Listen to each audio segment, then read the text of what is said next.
Assalamualaikum warahmatullahi wabarakatuh. Perkenalkan, nama saya Dewi Wulan Astuti. Saya mahasiswa PPG UIN Saizu Purwokerto tahun 2025. Sekarang saya mengajar di SMK Kerabat Kita Bumi Ayu sebagai guru PAI dan Budi Pekerti. Pada kesempatan kali ini, saya akan menayangkan video pembelajaran sebagai persyaratan UKIN PPG tahun 2025 di UIN Saizu Purwokerto. Ini adalah formulir pendaftaran UKIN saya. Selamat menyaksikan. Assalamualaikum warahmatullahi wabarakatuh.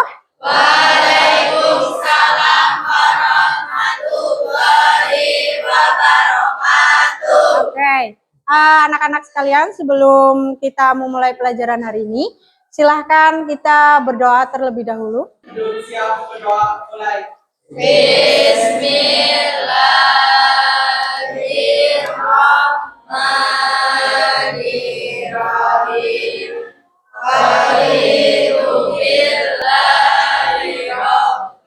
Rabbi zidni ilma warzuqni fahma.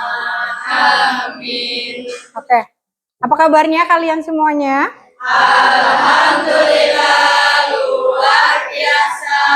Allahu Akbar, sukses. Amin. Amin. Bu Guru absen dulu. Aira, Hadir, Bu. Elsa ada, Hadir. Keisha, Putri, Afgan, ada. Oke, Sally, Sofia, Tri Cahya, Vivi, Widya. Seperti perjanjian Bu Guru pada pertemuan sebelumnya, hari ini kita akan melaksanakan apa? Praktek tentang apa? Pernikahan. Oke, hari ini Bu Guru sudah mempersiapkan ada beberapa properti untuk kita melakukan praktek tentang pernikahan. Sebelum kita masuk ke materi, Bu Guru ingin kalian menyanyikan Indonesia Raya terlebih dahulu. Ada yang mau menjadi dirijen, memimpin? Oke, silakan Mbak, bisa di sebelah sini. Untuk teman-teman yang lain bisa berdiri dulu menyanyi Indonesia Raya. Indonesia tanah airku, tanah tumpah darahku. Di sanalah aku berdiri, jadi pandu ibuku. Indonesia kebangsaanku, bangsa dan tanah airku. Marilah kita berseru, Indonesia bersatu. Hiduplah tanahku, hiduplah negeriku, bangsaku, rakyatku semuanya. Bangunlah jiwanya, bangunlah badannya, untuk Indonesia Raya.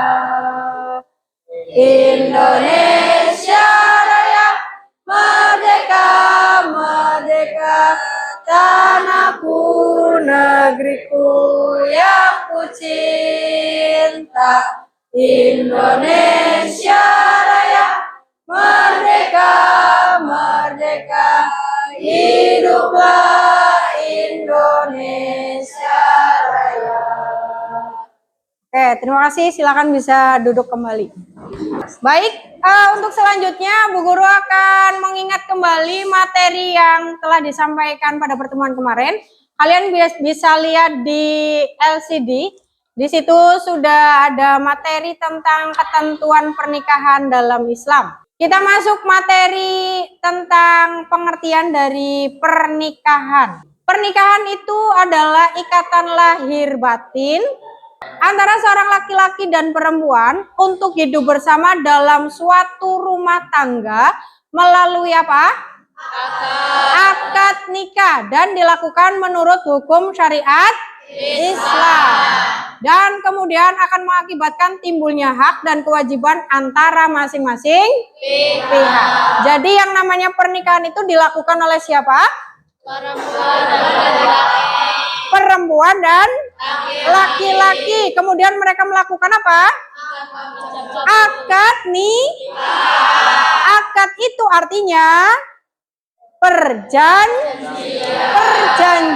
Akad nikah berarti perjanjian pernikahan. Makanya yang namanya pernikahan adalah suatu hubungan antara lahir dan batin. Menikah itu bukan antara lahirnya saja, kita berdua, laki-laki perempuan gitu ya, itu lahir. Batinnya juga kita menikah. Batinnya itu artinya ketika suami istri itu pergi meskipun berjauhan, batinnya tetap menyatu. Jadi pernikahan itu ikatan lahir dan batin antara laki-laki dan perempuan melalui suatu akad nikah yang kemudian akan mengakibatkan yang namanya apa? Suatu pernikahan. Hukum nikah adalah sunnah. Oke, Bu Guru sudah menyampaikan pertemuan kemarin bahwa hukum nikah aslinya adalah sunnah. Begitu ya. Apa arti sunnah? Boleh dilakukan. Apabila dilakukan mendapat pahala. Apabila tidak dilakukan tidak mendapat dosa. Oke, dalil tentang pernikahan. Dalil dari pernikahan ada di Quran surat, ini yang terkenal dalilnya ya. Surat Ar-Rum. Begitu ya. Ayat berapa? 30. Ayat 30. Kemudian ini tujuan pernikahan sudah kita jelaskan kemarin. Lalu hal yang tidak boleh dijadikan alasan untuk menikah juga sudah dijelaskan. Sekarang yang akan kita bahas adalah tentang ketentuan pernikahan dalam Islam. Kenapa Bu Guru menjelaskan ketentuan pernikahan? Karena banyak orang yang menikah, kemudian akan menikah dia itu bingung. Saya mau nikah, bingung. Dananya harus ada, persiapannya harus ada, harus daftar ke KUA dan lain sebagainya ya. Terus sebetulnya syarat dari pernikahan itu apa saja sih Bu? Agar kalian itu tahu ilmu tentang pernikahan. Ternyata rukun dalam nikah itu hanya ada 6. Begitu. Yang pertama ada calon suami, calon istri, wali, 2 orang saksi, sigot atau ijab, mahar. Mahar itu hukumnya wajib ya, itu rukun dari pernikahan. Apa arti dari rukun? Hal-hal yang harus ada atau harus dilakukan. Kalau rukunnya kurang 1, maka tidak sah ibadahnya. Gampang nggak kira-kira persyaratan dalam pernikahan? Gampang ya? Iya, oke. Sekarang kita akan melakukan permainan drama di mana Bu Guru butuh pemain. Oke, dari yang pertama dulu deh, yang mau jadi suami, coba angkat tangan. Oh, banyak ternyata ya. Oke deh, siapa ya? Oh, ini Mas, boleh Mas. Ayo, jadi suami ya Mas ya. Oke. Yang jadi calon istri, angkat tangan. Calon istri. Sebelah sini nggak ada nih. Oh, nggak ada yang mau nikah kayaknya ini ya. Oke, sebelah sini boleh Mbak, jadi calon istrinya. Lanjut, yang jadi wali, laki-laki. Yuk, angkat tangan. Laki-laki, ini Hakam ya Kam? Oke, jadi wali. Wali berarti siapanya calon pengantin perempuan Hakam? Ayahnya. Oke. Ada 2 orang saksi. Saya butuh saksi 2 laki-laki. Yuk, angkat tangan. Laki-lakinya, yuk Mas. 1 ya. 1 lagi ya. 2 ya, 2 orang saksi. Oke. Kemudian ada sigot. Terakhir adalah adanya mahar. Maharnya sudah Bu Guru siapkan dari sini. Maharnya adalah ini. Seperangkat alat sholat. Silakan bisa dimulai untuk permainan dramanya. Bu Guru pilih meja yang sebelah sini. Yang berada di meja sebelah sini bisa pindah dulu ke tempat yang kosong. Yang sudah ditunjuk tadi bisa menempatkan diri.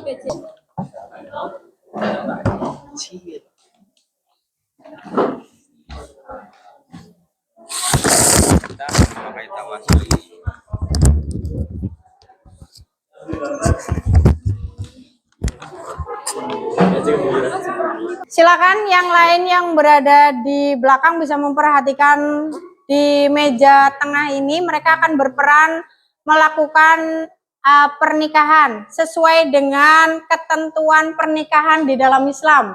Ada calon pengantin putra sebelah sini, bisa dilihat. Ada calon pengantin putri. Ada 2 orang saksi, 1, 2. Ada di sini ada wali, kemudian ada pengulu, di mana pengulu nanti berperan sebagai mengatur jalannya acara ijab kabul. Kemudian di sini ada mahar. Maharnya berupa seperangkat alat sholat. Oke. Untuk yang di belakang bisa memperhatikan, nanti apabila ada yang mau ditanyakan bisa ditanyakan. Silakan, bisa dimulai. Semuanya udah pada siap. Monggo, wali dan pengantin pria bisa berjabat tangan untuk memulai akad nikah. Saudara Nopal bin Saif, saya nikahkan dan kawinkan engkau dengan anak perempuan saya bernama Syifa binti Hakam dengan seperangkat alat sholat dibayar tunai. Saya terima nikahnya dan kawinnya Syifa binti Hakam dengan mas kawin. Perangkat alat sholat tersebut dibayar tunai. Gimana para saksi sah? Alhamdulillah. A'udzubillahi minasyaitonirrajim. Bismillahirrahmanirrahim. Barakallahu laka wa jaraka 'alaika wa jama'a bainakuma fi khair. Amin ya rabbal alamin. Oke, silakan kita kasih aplaus buat teman-teman kita yang sudah memerankan. Terima kasih buat teman-teman yang sudah memerankan drama tentang ketentuan pernikahan dalam Islam. Teman-teman yang di belakang silakan diperhatikan. Kita sudah melaksanakan drama kecil agar kalian paham apa saja rukun dalam pernikahan. Tadi Bu Guru sudah dijelaskan ada 6 rukun pernikahan. Kita sudah terapkan di sini.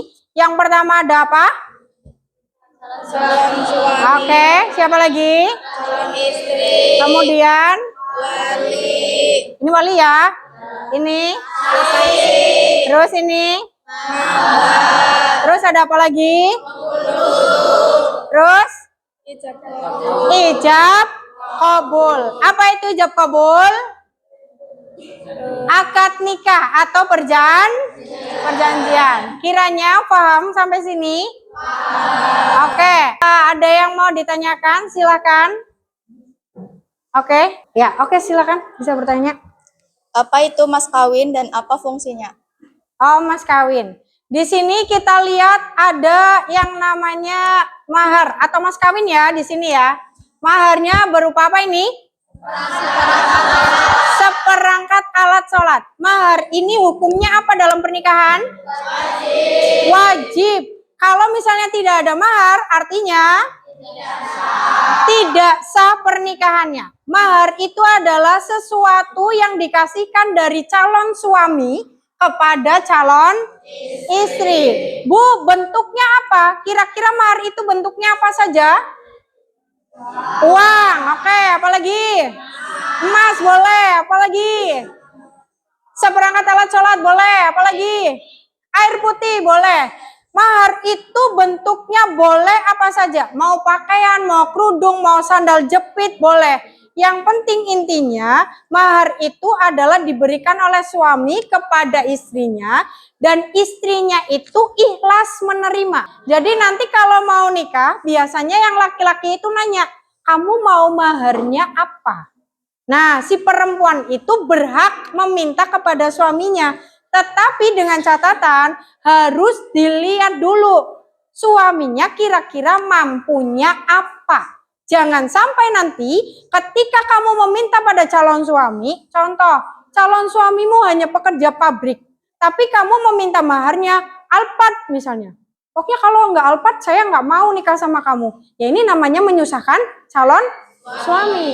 Ini tidak boleh. Jadi kalau mau minta mahar pun harus sesuai persetujuan dari suami. Dan ingat, mahar itu 100% milik istri. Suami tidak boleh meminta. Kecuali si istri ini ikhlas memberikan. Misal, pada suatu perjalanan pernikahan, itu si calon suami kolab. Kolab itu kerjaannya dipecat misalnya. Hartanya habis.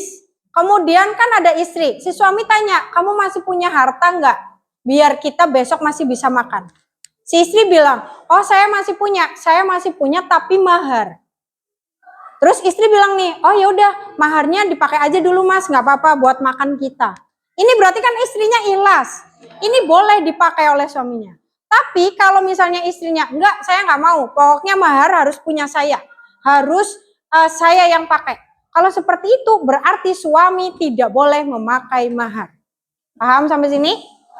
Oke, Bu Guru kasih kesempatan lagi yang bertanya lagi silakan. Barangkali sebelah sana ada? Nggak ada yang bertanya? Oh yaudah deh, boleh yuk Mbak. Pertanyaannya selanjutnya. Bagaimana jika perempuan di bawah umur hamil di luar nikah? Maka jika dinikahkan sah atau tidak?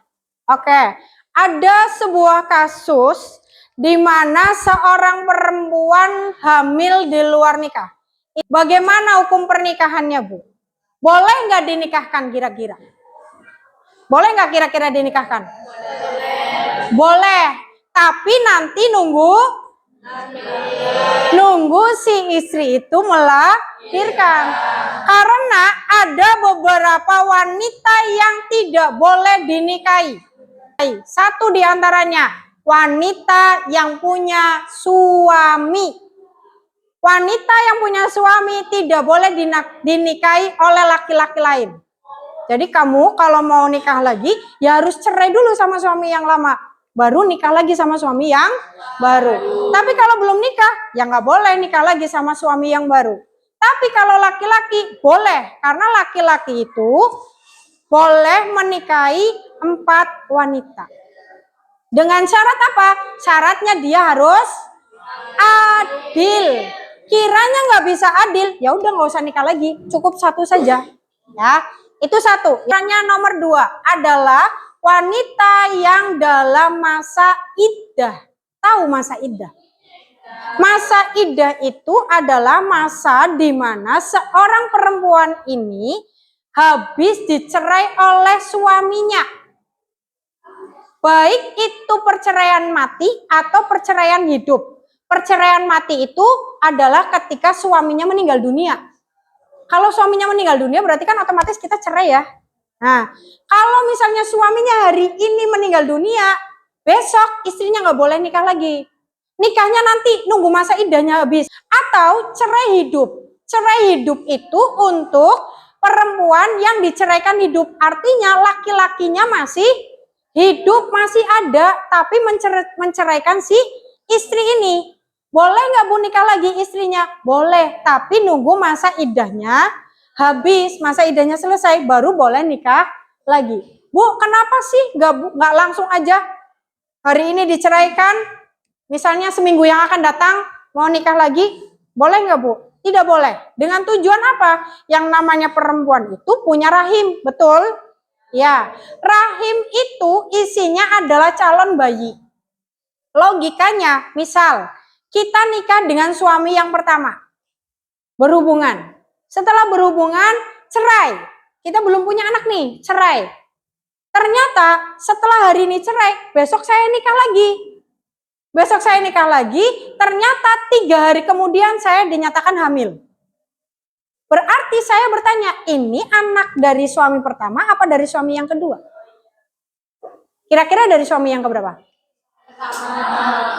Bingung kan? Padahal saya juga sudah berhubungan dengan suami yang kedua. Untuk menentukan adalah dengan masa iddah itu. Masa iddah itu artinya masa menunggu. Menunggu apa? Menunggu kosongnya rahim nih. Kalau udah 3 bulan, sudah yakin bahwa si perempuan ini tidak hamil, baru boleh dinikahi oleh laki-laki yang lain. Tapi kalau misalnya ternyata 2 bulan dinyatakan hamil, ya berarti ini kan anaknya dari suami yang pertama. Iya nggak? Karena saya belum menikah lagi nih dengan suami yang kedua nih. Tapi kalau udah 3 bulan, kemudian saya dinyatakan ternyata saya nggak hamil, baru saya boleh nikah lagi dengan suami yang baru. Paham sampai sini? Oke. Kemudian ada lagi. Yang ketiga adalah wanita hamil. Wanita yang sedang hamil tidak boleh melakukan pernikahan. Termasuk tadi kasusnya tentang anak yang hamil di luar nikah. Kalau mau nikah boleh nggak? Boleh, tapi nunggu habis lahiran. Habis lahiran pun ada masa apa ini namanya? Masa nifas. Nifasnya habis, baru dia boleh nikah lagi. Jangan sampai hari ini lahiran, besok dinikahi. Ini nggak bisa. Ya, jadi ditanyakan lagi tentang pernikahan. Paham tentang ketentuan pernikahan dalam Islam? Oke, berarti syarat atau rukun ketentuan pernikahan dalam Islam itu ada berapa? 1. Oke, 2. Lalu, oke lanjut. Terus, oke, ijab kabul. Terakhir ada mahar. Mahar itu bentuknya apa? Apa saja, yang penting istri ikhlas menerima. Paham ya sampai sini ya? Oke, akhirnya selesai untuk materi hari ini.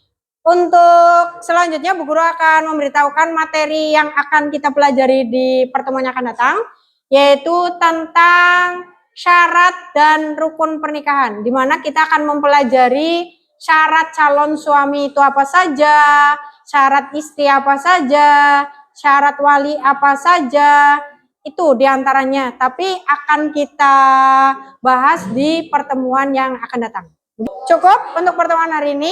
Oke, jika cukup, saya minta tolong ketua kelas untuk menyiapkan untuk menutup pertemuan kita pada hari ini.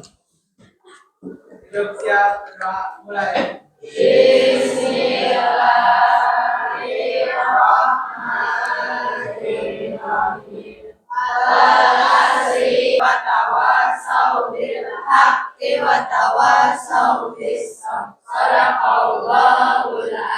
Oke, terima kasih atas perhatiannya. Bu Guru tutup. Wassalamualaikum warahmatullahi wabarakatuh. Waalaikumsalam warahmatullahi wabarakatuh. Alhamdulillah.